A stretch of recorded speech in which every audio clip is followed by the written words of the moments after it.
కొడంగల్ నియోజకవర్గ కార్యకర్తల ముఖ్య సమావేశానికి మరియు ఎస్ఐఆర్ గురించి డిజిటల్ సభ్యత్వం గురించి ఇక్కడికి వచ్చిన ముఖ్య కార్యకర్తలందరికీ, అలాగే చాలామంది మైకులు పట్టుకున్నప్పుడు ఒక పదం అంటారు, సబితా ఇంద్రారెడ్డి గారు అనగానే రంగారెడ్డి చెప్తారు, మహబూబ్ నగర్ అనగానే మా సీనన్న డాన్ సీనన్న పేరు చెప్తారు. కానీ చాలామందికి తెలియదు ఏంటంటే రాష్ట్ర స్థాయిలో కేసీఆర్ గారు, కేటీఆర్ గారు, హరీష్ రావు గారి తర్వాత మన రాష్ట్ర స్థాయి లీడర్ ఎవరంటే సబితమ్మ గారు, శ్రీనివాస్ గౌడ్ గారు. అంటే ఎక్కడ ఏ సమస్య వచ్చినా మీరు చూడండి, కేసీఆర్ గారితో పాటు, కేటీఆర్ గారితో పాటు, హరీష్ రావు గారితో పాటు ప్రతి సమస్య పైన ఈ సమస్య ఆ సమస్య అనేది కాదు, మహబూబ్ నగర్ డిస్టిక్ రంగారెడ్డి అనేది కాదు, ఎక్కడ ఏ సమస్య వచ్చినా ముందుంటారు. కార్యకర్తలకు వెన్నంటి ఉండే సబితా ఇంద్రారెడ్డి గారికి, శ్రీనివాస్ గౌడ్ గారికి హృదయపూర్వక నమస్కారాలు. అలాగే పరిగి శాసనసభ్యులు, మాజీ శాసనసభ్యులు హరీశ్వర్ రెడ్డి గారికి, మహేశ్వర్ రెడ్డి గారికి, అలాగే వికారాబాద్ మాజీ జిల్లా అధ్యక్షులు మెతుకు ఆనందన గారికి, కొడంగల్ ముద్దుబిడ్డ ఖచ్చితంగా గెలవబోయే 119 నియోజకవర్గాల్లో మొదటి స్థానంలో ఉండే నరేందర్ రెడ్డి గారికి, పార్టీ పెద్దలకందరికీ, నియోజకవర్గ వివిధ గ్రామాల నుంచి వచ్చిన, పట్టణాల నుంచి వచ్చిన మీ అందరికీ మరొక్కసారి హృదయపూర్వక నమస్కారాలు. ముఖ్యంగా ఫస్ట్ ఎస్ఐఆర్ గురించి చెప్పుకుంటే, ఏదైతే ఓటర్ అవగాహన ఉందో దాని గురించి క్షుణ్ణంగా పరిశీలించవలసింది క్షేత్రస్థాయిలో ఫస్ట్ మన బిఎల్ఏలు. ఎందుకంటే మీరు అదే ఊర్లో ఉంటారు, అదే బూతులు ఉంటారు, ఒక గ్రామ స్థాయిలో 2-3 బూతులు ఉంటే ప్రతి ఒక్కరిని ఓటర్ని ఐడెంటిఫై చేయగలుగుతారు. గత 20-30 ఏళ్ళ నుంచి ఎవరున్నారు, ఇప్పుడు ఎవరున్నారు, ఎవరెక్కడ స్థిర నివాసం ఉన్నారు, ఎక్కడ ఎవరి ఓటు ఉన్నది, ఎవరికి డబల్ ఓటు ఉంది కూడా మీకు దాదాపుగా ఇప్పటికే తెలిసిపోయి ఉంటుంది.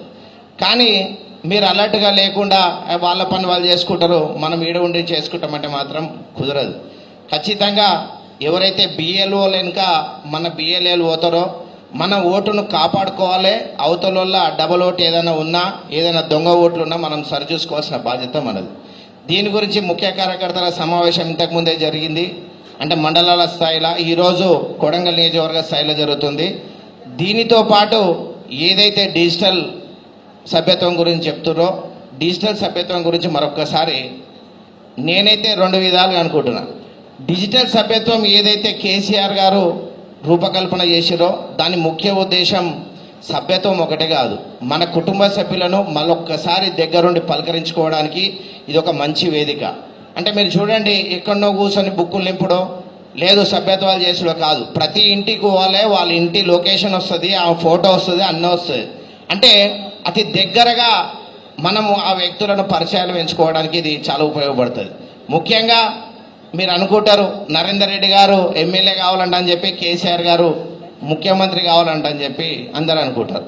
కానీ నరేందర్ రెడ్డి గారు ఎమ్మెల్యే కావాలన్నా, కేసీఆర్ గారు ముఖ్యమంత్రి కావాలన్నా, మీరు మనం చేసిన పథకాలు ప్రతి కుటుంబానికి అందినాయి అవి గుర్తు చేసుకుంటూ, ఏవైతే వాళ్ళు అరాచకాలు సృష్టిస్తారో, వాళ్ళే ఏవైతే 420 హామీలు ఇచ్చిరో అవన్నీ చేస్తలేరంట అని చెప్పి మీరు వాళ్ళకి చెప్పడానికి కూడా మంచి వేదిక. ఎందుకంటే ప్రతి కుటుంబంలో ఎవరికో ఒకరికి ప్రభుత్వ సంక్షేమాలు మన గవర్నమెంట్లో అందినాయి.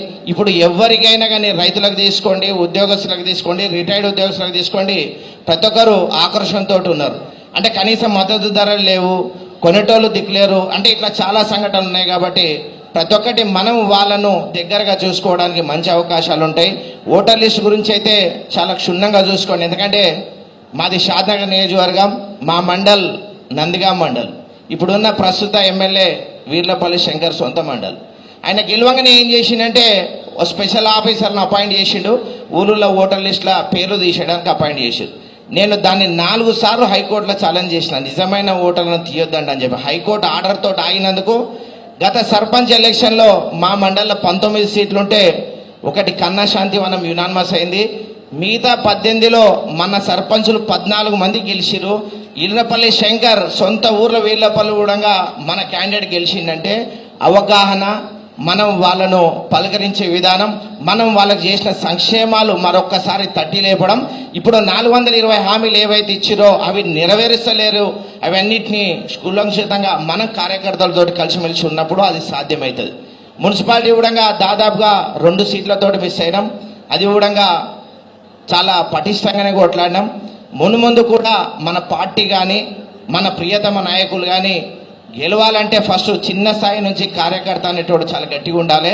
దానిపైన అవగాహన సదస్సు గురించి ఈరోజు ముఖ్య కార్యకర్తల సమావేశం ఏర్పాటు చేసిరు. ఎస్ఐఆర్ గురించి కానీ డిజిటల్ సభ్యత్వం గురించి కానీ నరేంద్ర అన్న గారితో పాటు మేము కూడా ప్రతి విలేజ్కి వస్తాం, ప్రతి మండలికి వస్తాం, ప్రతిదీ దగ్గరుండి చూసుకుంటాం. మీరు కూడా కార్యకర్తలు ఉత్సాహంగా ఉండాలి, కేసులకు భయపడొద్దు.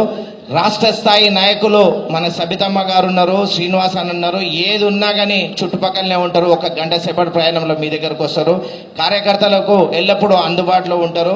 నరేంద్ర అన్న కూడా ఎప్పటికీ అందుబాటులో ఉంటారు. అందరితో పాటు మనం కూడా మన ఊళ్ళో చైతన్యం తీసుకురావడానికి ఈ ముఖ్య కార్యకర్తల సమావేశాన్ని తేవడం జరుగుతుంది. దీన్ని సద్వినియోగం చేసుకొని మనం 2028లో బీఆర్ఎస్ ప్రభుత్వాన్ని నరేందర్ అన్నను మరొకసారి ఎమ్మెల్యేగా గెలిపించి కేసీఆర్ గారిని ముఖ్యమంత్రి చేయడానికి ఇది ఖచ్చితంగా ఉపయోగపడుతుందని చెప్పి తెలుపుకుంటూ ఇంత చక్కటి అవకాశాన్ని ఇచ్చిన కొడంగల్ నియోజకవర్గ ప్రజలకు, మీడియా ఇక్కడికి వచ్చిన మీడియా మిత్రులకు, కార్యకర్తలకు, పత్రికా విలేకరులందరికీ మరొకసారి హృదయపూర్వక నమస్కారాలు. Thank you. అందరు భోజనాలు